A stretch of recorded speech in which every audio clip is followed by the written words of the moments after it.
Tarde por este privilegio que nos das de poder estar aquí, Señor. Gracias por este regalo maravilloso que tú nos has dado de tu palabra. Queremos en esta tarde pedirte que tú nos hables, que toques nuestros corazones y podamos salir de aquí renovados y bendecidos y que verdaderamente, Señor, tu palabra hable a nuestras vidas. Señor, que esa palabra que va a ser expuesta ahora sea bendecida, sea dirigida por tu Espíritu Santo y que caiga en buena tierra, Señor, en corazones ya dispuestos y preparados después de este hermoso tiempo de alabanza y de adoración, y recibimos tu palabra con acción de gracias, Señor, en el nombre bendito de Jesús. Amén, amén. Quiero llevarles, por favor, al segundo evangelio, el evangelio que lleva por nombre Marcos, el capítulo 2, evangelio según San Marcos, capítulo 2. Vamos a leer este pasaje muy conocido, pero yo creo que nos va a venir muy bien a todos. Como dicen los hermanos de Filadelfia, nos va a hacer mucho bien, ¿eh? Por lo menos eso es lo que hemos pedido al Señor y confiamos que así sea. En Marcos capítulo 2, a partir del versículo 1 en adelante,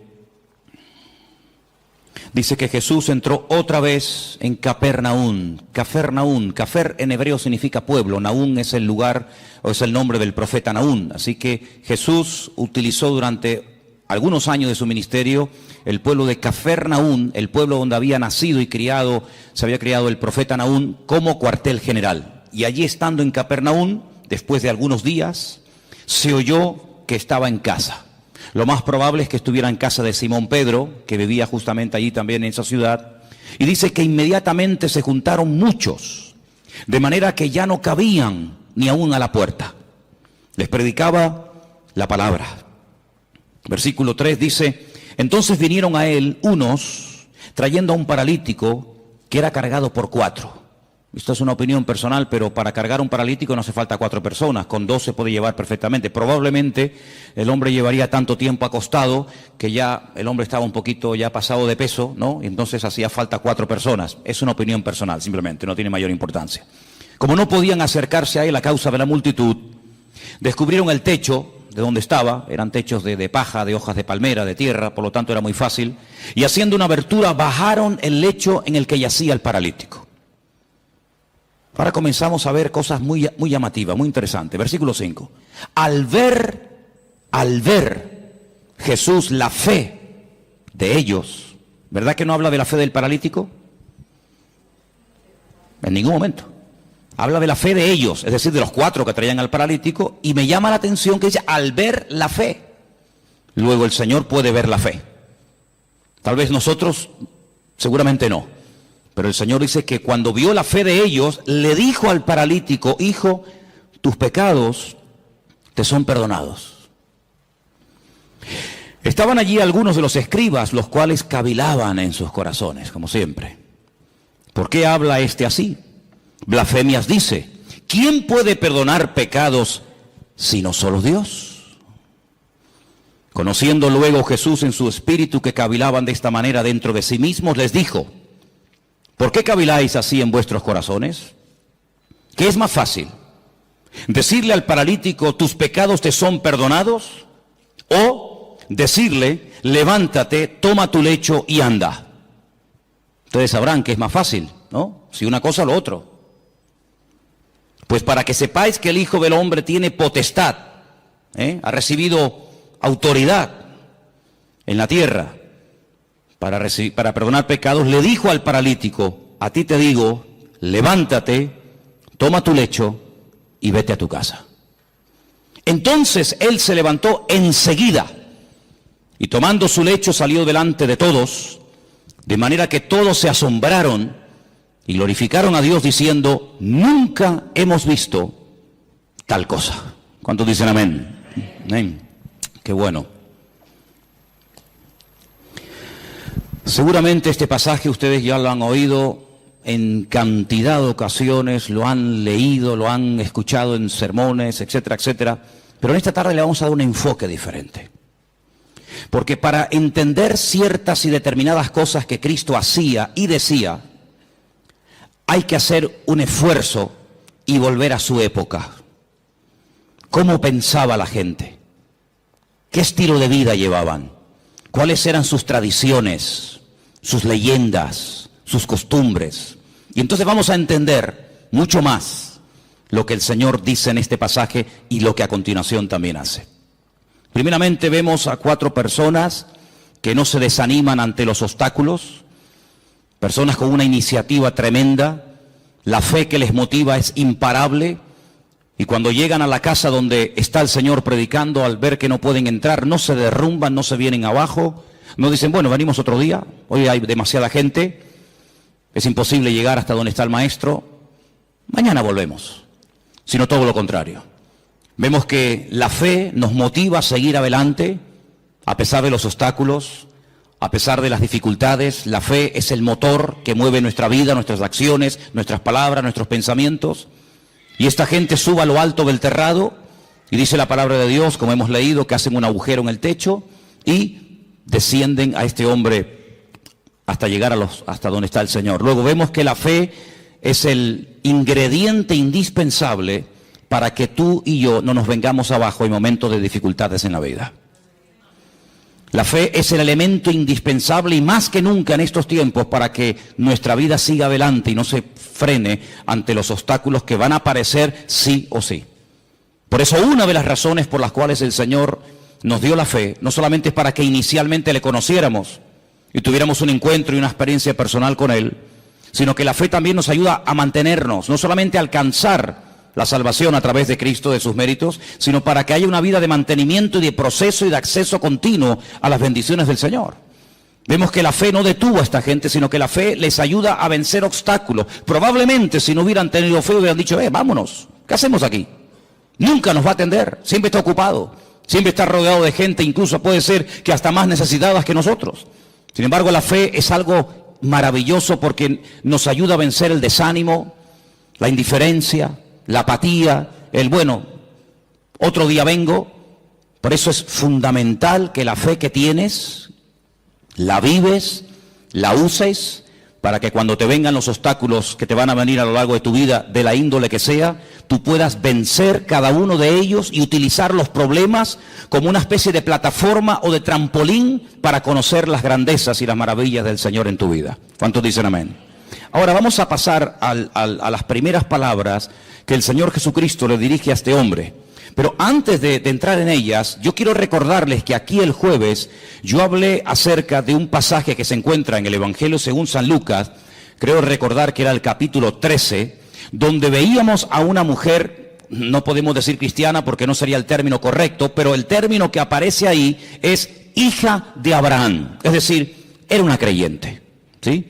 No era una pagana, una idólatra, una que pasaba por la calle y entró a ver qué pasaba allí, sino era una mujer judía, una mujer que había sido criada en la ley de Moisés, en las costumbres del pueblo de Israel, y dice que durante 18 años había tenido que soportar, había tenido, digamos, entre comillas, que resignarse a la cruda realidad de que a pesar de su fidelidad a la sinagoga, a pesar de su conocimiento de la Escritura, dice la Escritura que ella no se podía enderezar de ninguna manera. El principal de la sinagoga aparentemente ni le prestaba atención. La religión de la época aparentemente no le había servido de nada. Ella oía y asistía a la sinagoga, pero entraba y salía durante 18 años y siempre estaba igual, y yo me atrevería a decir que hasta en algunos casos hasta peor. Sin embargo, dice la Biblia que ese día el Señor la vio. Y cuando la vio, la sacó de aquellas cortinas, de aquellas celosías, ¿verdad? Donde ya explicamos que se ponían las mujeres en aquella época y se siguen poniendo hasta el día de hoy. Y entonces dice algo increíble. Le dice, mujer, eres libre de tu enfermedad. Porque dice que tenía espíritu de... Y quiero aclarar, y ya lo aclaramos el jueves, que no tenía un demonio, no tenía un espíritu viviendo dentro de ella, sino que tenía una inclinación, tenía espíritu de enfermedad. Y el Señor tuvo que desatarla espiritualmente hablando. No estaba poseída, estaba atada espiritualmente hablando, que son dos cosas distintas. Y dice la Biblia, yo he hecho hoy en el mundo espiritual lo que ustedes hacen todos los días cuando desatan a vuestras bestias, a vuestros mulos, ovejas, camellos o lo que sea, y lo lleváis a beber y luego volvéis, y cuando lo traéis lo volvéis a atar. Luego, lo mismo que vosotros hacéis en lo físico, yo lo acabo de hacer en lo espiritual en esta mujer. Y la evidencia de que ahora está desatada, la evidencia de que ahora es libre, es que se puede enderezar. Ella se enderezó y comenzó a glorificar al Señor. Y vimos el día jueves cómo hay ataduras espirituales que se manifiestan en, entre comillas, enfermedades o en deformidades o en problemas de tipo físico. Esta mujer no tenía problemas de artrosis. Esta mujer no tenía la columna torcida, no tenía una escoliosis. Esta mujer tenía un problema de tipo espiritual que se manifestaba y se podía ver, se hacía visible por una curvatura exagerada. Y dice Lucas, que es el médico, que bajo ninguna manera esta mujer se podía enderezar. Luego hay ataduras invisibles que se manifiestan de una forma visible. En este caso, lo que tenía por dentro se manifestaba por fuera. Pero en esta porción, en este capítulo que hemos leído, vamos a ver cómo una persona mentalmente puede estar también atada. En aquellos días, la filosofía de vida era la siguiente: enfermedad, persona enferma, significa que esa persona está en pecado. Porque si no estuviera cometiendo un pecado, la enfermedad no podría tener ningún lugar, ninguna cabida en la vida de esa persona. Fijaros hasta dónde se llegaba. Claro que antes de la caída del hombre, la enfermedad no existía. La enfermedad vino a consecuencia de la desobediencia, de la rebelión del hombre, pero no necesariamente toda persona creyente en la actualidad que está enferma necesariamente está cometiendo un pecado. Porque esa filosofía de vida lo único que trae es condenación. Y donde hay condenación, Dios no está, porque Dios nos libra de toda condenación.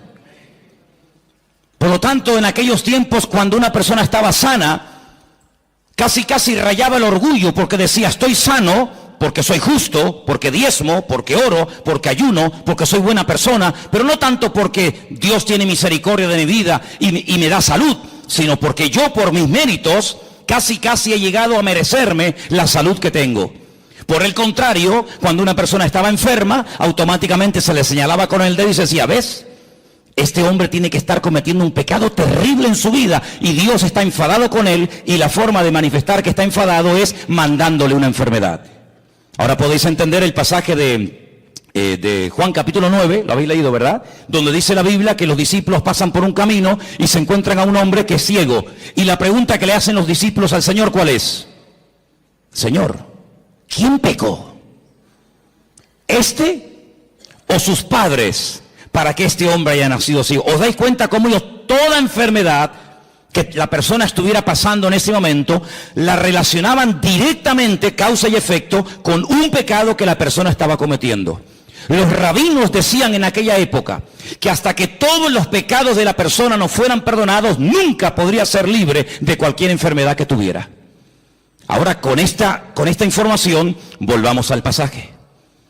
El hombre lo descuelgan por el techo y cuando lo presentan delante del Señor, el Señor en ese momento, aunque lo pueda hacer y ahora lo veremos, en ese momento no dice: hijo, a ti te digo yo tus pecados. Eso no está diciendo el Señor. Eso es lo que muchas veces se ha dicho. Eso es lo que muchas veces se ha predicado, que en ese momento el Señor Jesucristo le está perdonando los pecados al hombre. Pero es que eso no dice la Escritura. Lo que la Escritura dice es lo siguiente: al ver Jesús la fe de ellos, versículo 5, le dijo al paralítico: hijo, que tus pecados ya han sido perdonados. No es que yo en este momento te los perdono, ¿me entendéis? Hijo, que estás siendo esclavo de una mala información, de una mala enseñanza que te han dado, y yo te digo que tus pecados ya han sido perdonados. Claro, automáticamente los que estaban allí, parece que había venido como una especie de un comando, ¿no?, del Sanedrín de Jerusalén para pillar al Señor siempre en el más mínimo fallo. Automáticamente comienzan a cavilar, y tenían razón. Solamente Dios puede perdonar pecados, nadie puede perdonar los pecados. Pero si os dais cuenta, Jesús no está diciendo en ese momento: a ti yo te perdono los pecados, sino que le transmite la información del Padre, diciéndole: hijo, que tus pecados ya han sido perdonados. Por lo tanto, esta enfermedad no es consecuencia directa de un pecado que no ha sido perdonado en tu vida.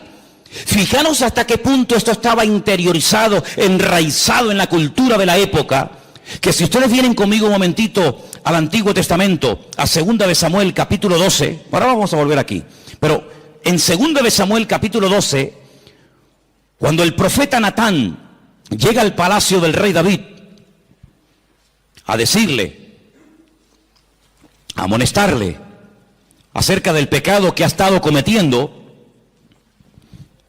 si ustedes leen todo el capítulo 12, no nos da tiempo de leerlo ahora, pero leerlo por favor al llegar a casa, 2 de Samuel capítulo 12, en el versículo 13, cuando el profeta Natán le amonesta al rey David, él dice en el versículo 13, entonces David le dice al profeta Natán, he pecado contra el Señor, he pecado contra Dios. Pero Natán le dijo, pero también el Señor ha redimido tu pecado, ¿y qué añade? No morirás. Es decir, la consecuencia de que Dios te ha perdonado es que no has muerto. Porque si hubieras muerto, es la evidencia de que Dios no te perdonó. Fijaros la profundidad de esto, hermanos. Dios te ha perdonado. Sí, ya, porque tú lo digas. No. ¿Sabes por qué te ha perdonado? ¿Sabes por qué puedes estar plenamente convencido 100% de que Dios te ha perdonado a pesar de la que has liado? ¿Cuál? Que no morirás. Ay, amigo. Ahora cuando vamos al Nuevo Testamento y nos encontramos con esta historia que estamos analizando en esta tarde, nos encontramos que el Señor Jesucristo le dice a este pobre hombre, a este pobre paralítico, tus pecados han sido perdonados. Por lo tanto no tienes que estar atado mentalmente. Aquella estaba atada espiritualmente, este tiene ataduras mentales porque cree que su enfermedad es una consecuencia de un pecado que está cometiendo. Por lo tanto, el hombre ni siquiera se atreve a dirigirle ni una sola palabra al Señor. No le pide nada, ni clemencia, ni misericordia, ni nada. Porque la evidencia, según su mente, de que el Señor está enfadado conmigo, es que me tiene aquí postrado en esta cama. Nada más lejos de la realidad. Mira, aquí tenemos un versículo que lo hemos citado millones de veces. Y el versículo es muy fácil, muy fácil de entender. Conoceréis la verdad, y la verdad os hará libres. Dele la vuelta al texto. En vez de creer en la verdad que trae libertad a tu vida, cree en una mentira y serás la persona más esclava y la persona más deprimida y la persona más amargada de todo el planeta Tierra. Porque así como la verdad liberta, la mentira esclaviza y ata. Este hombre estaba atado mentalmente. Claro, ¿qué rabino le iba a decir en su época? Tus pecados han sido perdonados. Pero si han sido perdonados, ¿por qué sigo enfermo? Bueno, ¿cuál es la evidencia? ¿Cuál es la evidencia? Porque claro, decirle, oye, que Dios es un Dios de perdón, es un Dios de misericordia, que tus pecados han sido perdonados, eso no cuesta nada. Por eso el Señor lanza la pregunta. Aquí hay un mensaje en dos direcciones. Primero hacia el paralítico y también hacia los escribas y fariseos que están allí cuestionando la credibilidad de dichas palabras. ¿Cómo se atreve este hombre a perdonar pecados? Es que no está perdonando pecados, está dando la información. Está trayendo consuelo y aliento y esperanza a un corazón que está creyendo en una mentira. Ahora eso hay que demostrarlo. Muy bien. Pues entonces ahora viene el momento de la verdad. Ahora lo que tienes que hacer es levantarte, toma tu lecho y sal de aquí caminando y será la evidencia visible, el botón de muestra que demostrará que efectivamente tus pecados son perdonados.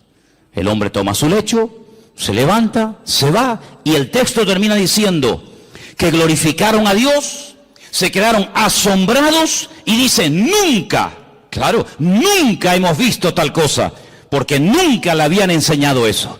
Tú tienes que comenzar a orar, a pedir y a declarar por fe en el nombre del Señor lo que a ti te gustaría ver en tu vida.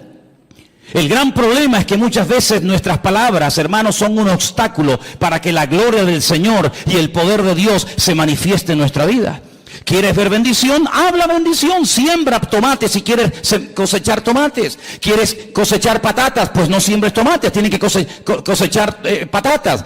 Y en el sentido espiritual pasa exactamente lo mismo. ¿Quieres ver bendición en tu vida? Levántate por la mañana, el Señor es mi luz y mi salvación. ¿De quién temeré? Aunque un ejército acampe contra mí, no temerá mi corazón. El Señor está conmigo, Él es mi poderoso gigante, Él es mi pastor, Él me va a abrir puertas, Él me va a sanar, Él me va a bendecir. Y estamos sembrando fe, y el que siembra fe, recoge fe. ¿Cuántos dicen amén? Por lo tanto, amados hermanos, tengamos mucho cuidado, no solamente con nuestras palabras, sino con nuestras actitudes y también, como no, con nuestros pensamientos. Porque mucha gente en aquellos tiempos era personas atadas, mental, física y espiritualmente, porque habían creído en las mentiras que muchas veces los hombres habían enseñado y se habían arraigado de tal manera en la forma de vida, en la cultura de la época, que la gente era esclava, no porque Dios estaba enfadado con ellos, sino porque ellos mismos se habían atado al creer en mentiras. ¿Habéis prestado atención a la lectura de esta tarde? ¿Sí o no? Jesús se va a otra población, a Nazaret. Coge el pergamino, el rollo del profeta Isaías. ¿Y qué dice? Yo he venido, ¿para qué? Para darle vista a los ciegos. Yo he venido a sanar y a curar a los quebrantados de corazón, a traer libertad a los oprimidos. En otras palabras, a traer esperanza, que ya bastante condenación y bastante amargura tenéis encima. Sin embargo, el Señor vino a darnos libertad de todas nuestras miserias, de todas nuestras pobrezas y de todos nuestros pecados. No es que el Señor anule la ley del Antiguo Testamento, pero el Señor viene a ofrecer la imagen de la misericordia del Señor, que nadie la estaba dando en aquellos tiempos. ¿Os acordáis cuando el Señor le habla tremendamente duro a los escribas y fariseos en Mateo capítulo 23? Si diezmáis esto, diezmáis lo otro, oráis, recorréis tierra y mar para ganar un prosélito y hacéis, pero os habéis olvidado de lo más importante, misericordia quiero y no sacrificio. Sois capaces de hacer sacrificios, de caminar, de sudar, de patear por aquí, subir montañas, hablar con este, hablar con el otro, de ayunar días y días, de diezmar las semillas, de colar esto, de colar lo otro. Y lo más importante, que es la misericordia. Pero ¿cómo van a aplicar misericordia si ellos no conocen a un Dios de misericordia? Hay gente, no sé qué concepto de Dios tiene, pero el concepto que tenemos que tener en el día de hoy de nuestro Dios es que nuestro Dios es un Dios de amor y para siempre su fidelidad, y es un Dios misericordioso. ¿Cuántos dicen amén? No es que pasa por alto el pecado, pero es un Dios que quiere perdonar, se goza en perdonar.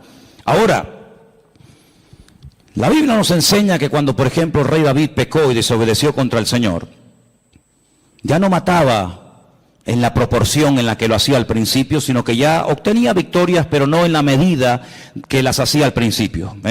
Ya mataba de 1000 en 1000, en vez de 10.000 en 10.000 como al principio. Es decir, hubo un decrecimiento, menguó en la gracia del Señor en su vida. Necesitaba una restauración interior. Y entonces, ¿cómo le vino esa restauración? Bueno, yo siempre he dicho que sin confrontación no se produce un cambio interior. Tiene que haber un momento en el que el Señor nos confronta, el Señor señala y dice, tu pecado, tu problema es este. En ese momento tenemos dos opciones: optar por el camino del medio, hacernos el loco como que no hemos hecho nada malo; optar por un camino que consiste en amargarme, en deprimirme, en condenarme; o escoger el camino correcto y verdadero, que es el de la misericordia del Señor. Y yo quiero decirles en esta tarde que por muy bajo que podamos caer en la vida, después de conocer al Señor, por muy lejos que nos hayamos podido separar de su presencia, de sus caminos, el Señor no ha cambiado ni menguado su amor y su misericordia, sino que Él nos sigue llamando y nos sigue amando igual o más que el primer día. A ti te digo que Dios te ha perdonado los pecados. Y la evidencia de que Dios no está enojado contigo, la evidencia de que Dios no está enfadado contigo, es que si quieres te puede levantar ahora. Pero ya ni lo intentaba. Ya se había resignado a vivir toda la vida bajo ese peso, dependiendo de que lo llevaran o lo trajeran las personas. Sin embargo, amados hermanos, tú no tienes que depender de nada ni de nadie para caminar, para sentirte libre, sino que tu libertad no depende del hombre, tu libertad depende de la obra que Cristo ha hecho por ti en la cruz del Calvario. ¿Cuántos dicen amén? Dale un fuerte aplauso al Señor en esta tarde. Dile gracias porque tú me perdonas. Aleluya. Amén. Hay un versículo en San Juan capítulo 5 que quiero leer, San Juan capítulo 5, versículo 22, donde vemos que el Padre delegó en el Hijo plenos poderes para perdonar pecados y para cualquier cosa. Y quiero que lo leamos porque no quiero que penséis que estoy tratando de decir que Jesús no tenía autoridad para perdonar pecados, no estoy diciendo eso. De hecho, el versículo que vamos a leer ahora nos demuestra que el Padre delegó, dice, este es mi Hijo amado en el cual delego, en el cual deposito toda mi confianza. Juan capítulo 5, verso 22 dice, porque el Padre a nadie juzga. Pero sigue diciendo el versículo, sino que todo el juicio, ¿qué dice? Se lo dio al Hijo. Es decir, que a través del Hijo, Dios imparte justicia y a través del Hijo, Dios imparte misericordia. ¿Os acordáis cuando el Señor estaba un día y de repente lo rodearon un montón de religiosos que estaban dispuestos a apedrear, a lapidar públicamente a una mujer que dice que había sido sorprendida en el mismo acto? Que es curioso, porque si la habían sorprendido en el mismo acto, ¿dónde estaba el otro? Curioso que nada más traen a uno. Y le dijeron, nuestra ley, como dándole lecciones de moral al Señor, como enseñándole cosas que él ignoraba, nuestra ley dice que tenemos que tomar medidas radicales ante este tipo de pecados, y nuestra ley dice que hay que matar a pedradas a semejantes personas. Y el Señor dice, muy bien, perfecto, yo conozco esa ley, si la di yo, si yo la di. El problema es que para poder ejecutar esa ley, uno tiene que estar limpio y libre de pecado. Ahora, si tú crees que estás libre de pecado para poder matar a pedradas a una persona, pues coge la piedra y tírala. No sabemos lo que el Señor escribió en tierra. Algún día lo sabremos, ¿no? ¿No te parece? Por lo menos yo se lo pienso preguntar. La cuestión está en que dice la Biblia que desde el más grande hasta el más pequeño todos salieron corriendo y ninguno se quedó. Perdón, sí se quedó uno. Se quedó el único que podía tirar una piedra y una y 20 contra ella, ¿sí o no? Porque él nunca había pecado, luego era el único que podía decir, bueno, nadie te va a apedrear, pero yo sí, porque yo no he pecado, yo soy justo, yo soy limpio y sin mancha. Sin embargo, ¿qué le dice? Yo tampoco te condeno. Vete y no peques más. Es impresionante, ¿verdad? Ese es nuestro Dios. Hablar yo del perdón de Dios en esta tarde, no digo que sea perder el tiempo, pero es algo que tenemos todos tan claro, ¿sí o no? Gloria a Dios por el perdón de Dios.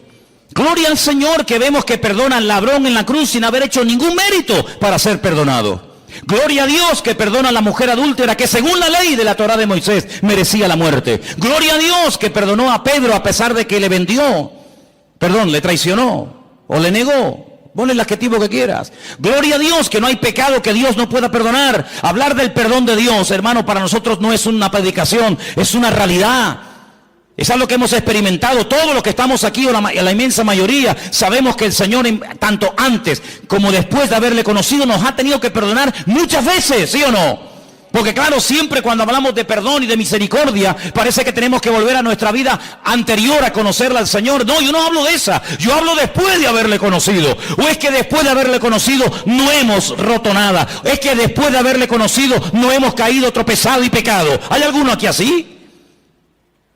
Porque antes pecábamos por ignorancia, pero ya después de conocerla a Él, pecamos sabiendo que a nuestro Dios le ofendía el pecado y lo hemos hecho igualmente. Y el Señor nos ha perdonado. Y la evidencia de que nos ha perdonado es que estamos vivos. Pero yo no quiero hablar del perdón de Dios, porque ya lo sabéis. Yo quiero hablar acerca de si ahora nosotros vamos a perdonar nuestras ofensas a aquellos que nos han hecho daño. Hay muchas formas de matar a una persona. Dicen que en algunas tribus se ha practicado y se practica en la actualidad algo que se llama el ostracismo. El ostracismo consiste en no dirigirle la palabra a una persona.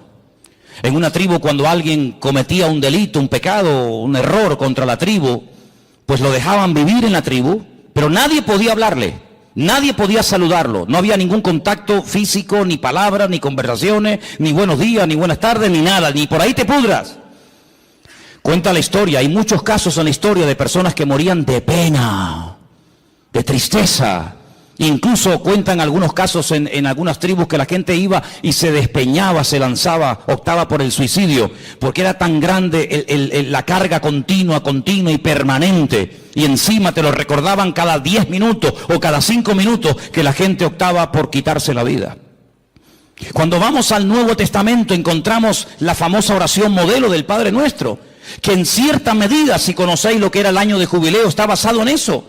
Cada 7 años y luego cada 50 años se tenían que perdonar las deudas. ¿Conocéis, verdad? Algunos dicen, algunos historiadores, algunos expertos en escritura, dicen que el Señor Jesucristo, cuando leyó la escritura en Nazaret, que se leyó esta tarde aquí, estaban celebrando el año de jubileo, pero ya nadie ponía en práctica lo de dar libertad a los cautivos, que era dar libertad a los esclavos, perdonar las deudas, devolver las tierras a sus dueños originales. Pero ¿qué dice el Padre Nuestro? Perdónanos como nosotros también perdonamos a nuestros deudores. Es decir, lo mismo que hemos recibido es lo mismo que tenemos que devolver. El Señor da una parábola diciendo, había un hombre que le debía una fortuna a otro hombre que jamás le había podido pagar, ni le iba a pagar en el futuro. Y todo fue perdonado en un instante porque él pidió misericordia, él pidió clemencia y le perdonaron todo. Y este mismo hombre, con ese perdón, con ese alivio de no deberle nada a nadie, sale a la calle y se encuentra con uno y lo agarra por el cuello y le obliga a que le pague una deuda insignificante. Y el Señor, que le perdonó la gran deuda, le dice, ¿cómo es posible que hayas sido tan mezquino? ¿Cómo es posible que seas tan duro cuando tú me debías mucho más a mí y yo te perdoné todo? ¿No debías tú salir y hacer exactamente lo mismo? Es decir, hermano, aquí recibimos misericordia, ¿pero para qué? ¿Para sentirnos bien y dormir tranquilos y seguir la vida? No, no solamente para eso, sino que recibimos misericordia para que podamos dar y hacer misericordia al que nos ha ofendido. Porque ¿qué es misericordia? Hablando de todo un poco. ¿Qué es misericordia? Habrá que definir el término para saber de qué estamos hablando. Misericordia, así claramente, es tratar a una persona mejor de lo que se merece. Ni más ni menos. La Biblia dice, si saludáis a los que os saludan, ¿qué recompensa tendréis? Si amáis a los que os aman, ahí no hay nada, digamos, de extraordinario. El Señor viene en el Nuevo Testamento, con el nuevo pacto, con la irrupción de su persona en el reino, con el reino de Dios. ¿Qué nos enseña? A ir más allá de la letra, a ir más allá de la obligación moral de decir, bueno, he hecho esto, punto. No, a ir hasta la segunda milla. Señor, ¿y cuántas veces perdona? A ver, porque habrá un límite en todo esto, ¿no? O tengo que estar siempre perdonando, como si yo fuera un tonto. Y el Señor, ¿qué le dijo? Como diciendo, un número infinitamente de veces. Imaginemos por un instante que Dios a nosotros nos va a perdonar un número determinado de veces. 30 veces, 40, 50, pon el número que quieras. Al llegar a ese número, toda ofensa, todo pecado, toda caída, todo tropiezo, todo mal pensamiento, toda mala palabra, toda mala acción no puede quedar perdonado porque ya ha llegado el cupo, ya has completado el cupo. ¿Se imaginan lo terrible que tendría que ser vivir la vida cristiana con esa presión, con esa amargura como este hombre? Qué alivio tan grande cuando el Señor le dijo a este hombre que tus pecados ya han sido perdonados, que no tiene que estar bajo esa condenación, que Dios perdona. Y además tengo una noticia buenísima para todos nosotros, que el único que en esta vida perdona y además olvida es nuestro Dios. ¡Wow! Perdona y olvida.